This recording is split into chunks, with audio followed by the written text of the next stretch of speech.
Welcome back. The International Criminal Court has issued arrest warrants for Israeli Prime Minister Benjamin Netanyahu, his former defence minister and one of the last remaining Hamas leaders.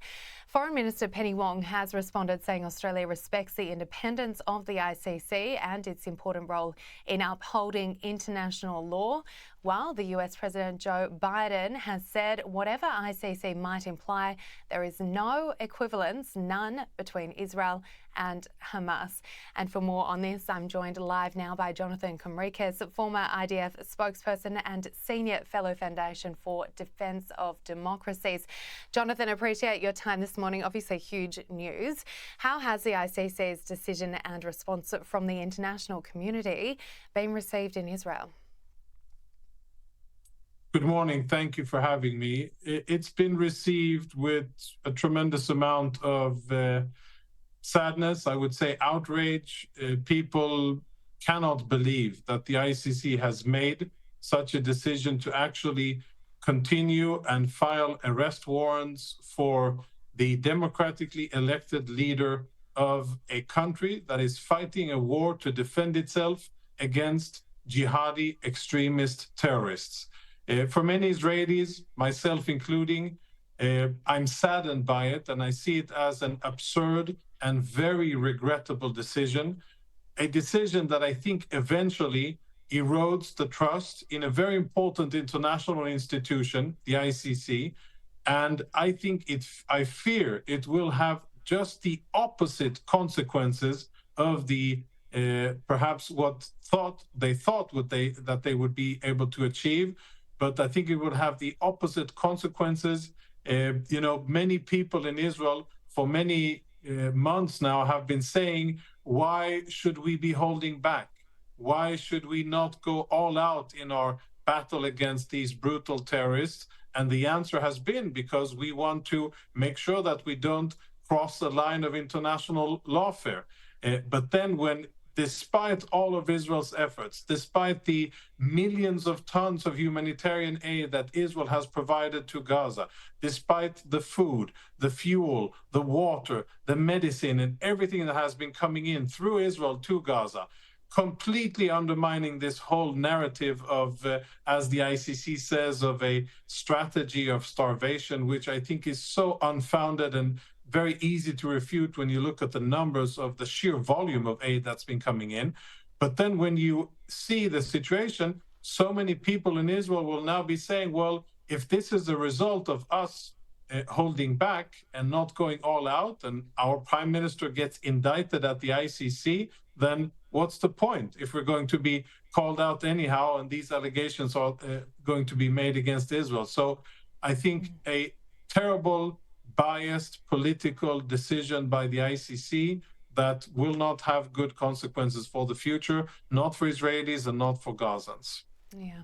Do you believe the moral questions around the portrayal of Israel as a pariah state risk also undermining the two-state solution required for a lasting peace? I think that what this does... We may have lost Jonathan. Oh, there we go. Sorry, apologies, continue. We lost you for a moment. Yeah, sorry, I can hear and see you well. So I think that what it sadly does in Israel, all across the political spectrum, by the way, this isn't just the current government, it's all across the political spectrum and for ordinary Israelis. It minimizes the trust and erodes the trust that Israelis have in international institutions and in seeing something good coming out of being part of that. And I think that there's a very worrying trend here where more and more people around the world, I think that while on one hand, many people want to look at international institutions and believe in them and support them and uphold international law, but then when outrageous acts like these are made against Israel, against a democracy that is just defending itself against an assault on at least 3 borders where we're fighting now, that kind of, I think, makes a lot of people around the world ask, well, is this really what the ICC was made up to do?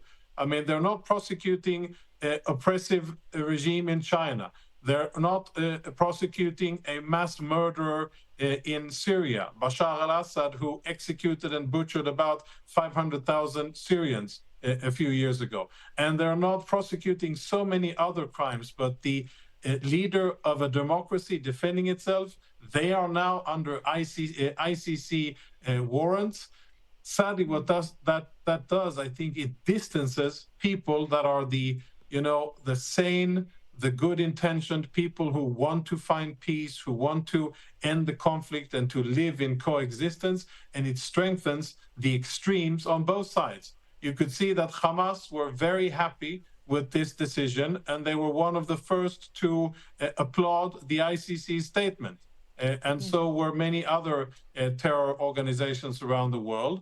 And I think that what we eventually will see at the end of the day is that the people, the good people, the centrists who want to live in peace and go on and coexist here, they'll be diminishing, and the fringes will be more and more because the extreme sides are getting more attention. And I think that is so unfortunate, it is unfair, and it is regrettable, and at the end of the day, not really what the ICC was designed to do, and most importantly, totally wrong.